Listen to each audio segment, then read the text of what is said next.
ನಮಸ್ಕಾರ ವೀಕ್ಷಕರೇ. ಹುಳಿಮಾವು ಗುಹೆ ದೇವಾಲಯದ ನಿಜವಾದ ವಯಸ್ಸಿನ ಬಗ್ಗೆ ವಿವಿಧ ಸಿದ್ಧಾಂತಗಳಿವೆ. ದೇವಾಲಯವು 2000 ವರ್ಷಗಳಿಗಿಂತಲೂ ಹಳೆಯದಾಗಿದೆ ಎಂದು ಸಾಮಾನ್ಯವಾಗಿ ಹೇಳಲಾಗುತ್ತದೆ. ಇದು ಸುಮಾರು 4000 ರಿಂದ 5000 ವರ್ಷಗಳಷ್ಟು ಹಳೆಯದಾಗಿರಬಹುದು.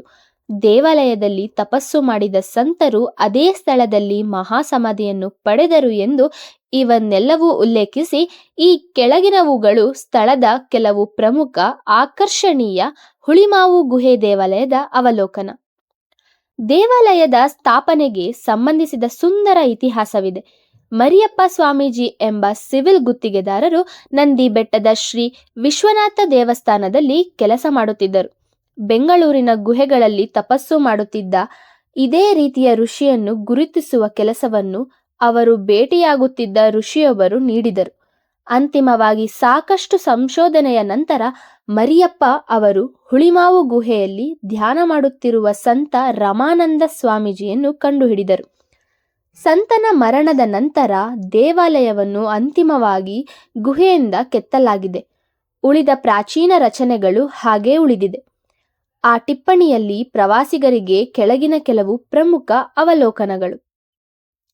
ದೇವಸ್ಥಾನವು ಪ್ರತಿ ವರ್ಷ ಶ್ರೀ ಕೋದಂಡರಾಮಸ್ವಾಮಿ ಬ್ರಹ್ಮೋತ್ಸವವನ್ನು ಆಚರಿಸುತ್ತದೆ. ಗುಹಾ ದೇವಾಲಯವು ಏಕಶಿಲೆಯ ರಚನೆಯಾಗಿದೆ. ಪ್ರವೇಶ ವರ್ಣಚಿತ್ರಗಳು. ದೇವಾಲಯದ ಪ್ರವೇಶ ದ್ವಾರವು ರಾಮಾಯಣದ ಕಣ್ಣಿನ ಸೆರೆ ಹಿಡಿಯುವ ವರ್ಣಚಿತ್ರಗಳೊಂದಿಗೆ ರಮಣೀಯವಾಗಿದೆ. ಪ್ರವೇಶ ದ್ವಾರದಿಂದ ದೇವಾಲಯದ ಮಧ್ಯದವರೆಗಿನ ಮಾರ್ಗವು ಮಹಾಕಾವ್ಯದಿಂದ ಕಿರಿದಾದ ಕೆತ್ತನೆಯ ರಚನೆಗಳಿಂದ ಸುತ್ತುವರೆದಿದೆ. ಈ ಎಲ್ಲ ಆಕರ್ಷಣೆಗಳೊಂದಿಗೆ ಪ್ರವಾಸಿಗರು ಸ್ಥಳದ ನಿಯಮಗಳು ಮತ್ತು ನಿಬಂಧನೆಗಳನ್ನು ನಿರ್ವಹಿಸಲು ಮರೆಯಬಾರದು. ನೈಸರ್ಗಿಕವಾಗಿ ಬೆಂಗಳೂರಿನ ಧಾರ್ಮಿಕ ಪ್ರವಾಸೋದ್ಯಮದ ಒಂದು ಟಿಪ್ಪಣಿಯಲ್ಲಿ ಈ ಸ್ಥಳವು ಬಹಳ ಮುಖ್ಯವಾದ ಗುರುತು ಹೊಂದಿದೆ. ತಗ್ಗು ಬಂಡೆಯ ಮೇಲ್ಛಾವಣಿ. ಹೆಸರೇ ಹೇಳುವಂತೆ ದೇವಾಲಯದ ಗುಹೆಯ ಭಾಗವು ಕನಿಷ್ಠ 60 ಅಡಿಗಳಷ್ಟು ದೂರವನ್ನು ವಿಸ್ತರಿಸುತ್ತದೆ ಮತ್ತು ತಗ್ಗು ಛಾವಣಿಗಳಿಂದ ಆವೃತವಾಗಿದೆ. ಸ್ಥಳೀಯ ದಂತಕಥೆಗಳ ಪ್ರಕಾರ ಅವೆಯು ಚಾಮುಂಡಿ ಬೆಟ್ಟಕ್ಕೆ ಒಂದು ಮಾರ್ಗವನ್ನು ಸಂಪರ್ಕಿಸುತ್ತದೆ. ಆದಾಗ್ಯೂ ಸಾಮಾನ್ಯವಾಗಿ ಮಾರ್ಗವನ್ನು ನಿರ್ಬಂಧಿಸಲಾಗಿದೆ. ದೇವತೆಗಳ ವಿಗ್ರಹಗಳು. ಪ್ರಾಚೀನ ಶಿಲ್ಪಗಳು ದೇವಾಲಯದಲ್ಲಿ ಕಂಡುಬರುತ್ತದೆ. ದೇವತೆಗಳೆಂದರೆ ಭಗವಾನ್ ಶಿವ, ಭಗವಾನ್ ರಾಮ, ಭಗವಾನ್ ಅಗ್ನಿ, ಮಾತಾ ಸೀತೆ, ಶ್ರೀ ಲಕ್ಷ್ಮಣ ಮತ್ತು ಭಗವಾನ್ ಹನುಮಾನ್.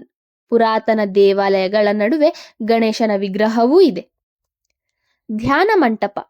ಧ್ಯಾನ ಮಂದಿರ ಅಥವಾ ಧ್ಯಾನ ಮಂಟಪವು ಎಲ್ಲ ದೇವಾಲಯಗಳ ಸಂಗ್ರಹದ ಅತ್ಯಂತ ಬಲಭಾಗದಲ್ಲಿದೆ. ಧ್ಯಾನ ಮಂಟಪವು ಕನಿಷ್ಠ 100 ಜನರಿಗೆ ಅವಕಾಶ ಕಲ್ಪಿಸುವ ಸಾಮರ್ಥ್ಯವನ್ನು ಹೊಂದಿದೆ.